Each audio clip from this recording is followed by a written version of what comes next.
नागपुर के अभ्यंकर नगर में walkable street को drug street के रूप में जाना जाने लगा है। इस क्षेत्र में ड्रग्स की खुलेआम बिक्री होने की जानकारी कांग्रेस विधायक विकास ठाकरे ने विधानसभा में पेश की। इस पर मुख्यमंत्री देवेंद्र फडणवीस ने भी कड़ी कार्रवाई का इशारा दिया है।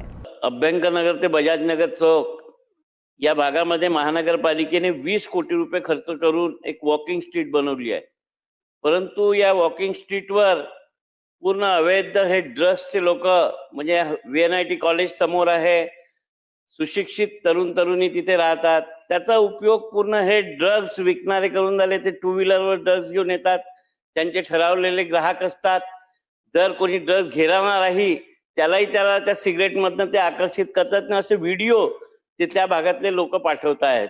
माझी मागणी आहे मुख्यमंत्री साहेबांना की या भागात काही विशेष पोलीस पिकेटिंग करून काही तिथे एखादं चौकी उभारून, कारण की आपण ते केलं होतं चांगल्यासाठी की लोकांना सोय व्हावी, परंतु त्या ठिकाणी पूर्ण ट्रॅफिक जाम होतं आणि पूर्ण अवैध धंदे चालतात।